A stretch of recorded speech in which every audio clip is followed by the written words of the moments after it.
Sa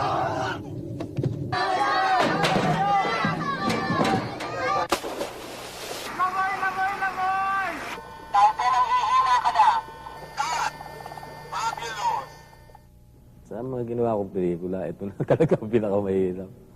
Kasi may tubig, may bata. The environment was underwater. Now, that made it, in a certain sense, extremely complicated to produce. Marami na akong ginawang action movie, pero dito pa lang ako napaluha at napaluhod sa pelikulang ito. Sa tuwing magtatapos daw ang 100 taon, nabubura ang mga numero. It's a story about redemption. It's man against nature, against himself. It raises environmental concerns. I don't think we can come up with a better team than this. This is one of the best teams, if not the best Filipino filmmaking team. This is a project that can only come once in a lifetime. I still can't believe we got the film shot at all.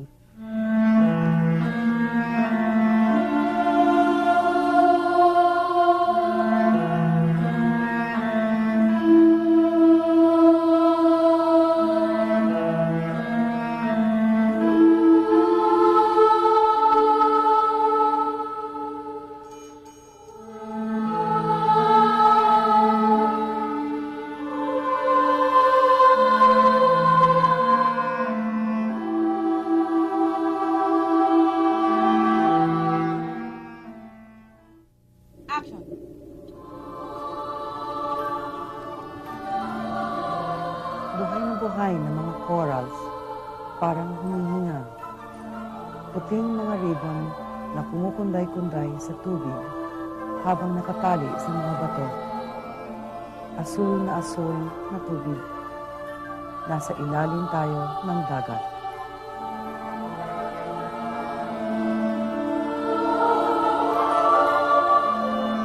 Muro Ami.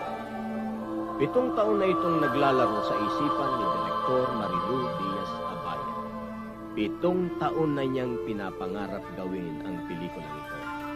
Itong subject ng Muro Ami ay una kong nalaman nung 1992 nga, nagkaroon ng maraming exposés about it, nabasa ko, at eventually, in my travels, kilala din ako ng ibang mga tao na nagmumuro Ami diving. Marilu Diaz-Abaya, batikang direktor at batikang scuba diver. Isang tunay na mangingibig ng dagat. But more than anything, I found it to be a good venue or a good subject to find a way to look, to work with children and the sea, to combine these two elements which are very close to my heart. When we make films, ano namin iisip, ano yung film na challenging, hindi yung film na madaling gawin. And definitely, Muro Ami is a challenge. Second is the theme. We've always wanted to make a movie na merong kabuluhan. At itong pelikula na to is really a statement against the destruction of the environment and exploitation of children. Pangatlo is the children. Fourth, of course, is the underwater photography, something Filipinos have never seen. A Filipino's concept of Philippine underwater photography is Jezebel swimming for 2 minutes in a swimming pool. For us to be able to tell the Filipino, you're going to see fabulous underwater sequences you've never seen before, is something, again, that attracted me to doing this movie. Reading the script of Muro Ami for the first time, it was like looking at a size 9 foot and the size 9 shoe. It was perfect. Ang pasyang gawin ng Muro Ami ay akmang-akma sa layunin ng GMA Films. Ang lumikha ng may pagmamalaking mga pelikulang dekalidad, mga pelikulang Pilipino na kikilalanin at ipagpupunyi ng daigdig. The challenges involved allowed us to maintain the objective of pushing the envelope forward, having or being benefited with well, the participation of some of the best and finest we have locally. Kumusta? Hitik, maestro! Pwede. Muroami, isang mapanganib at mapanirang pamamaraan ng pangingisda. Kinakrush yung corals para mapalabas yung mga isda na lalambatin.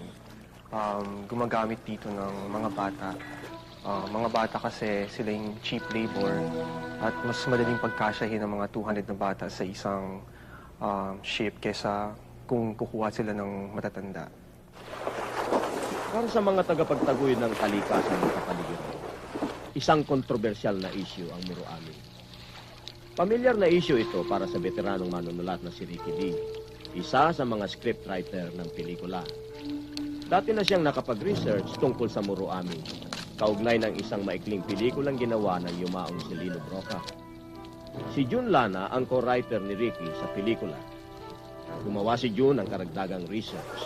Nagpunta siya sa mismong mga lugar na laganap ang Muroami.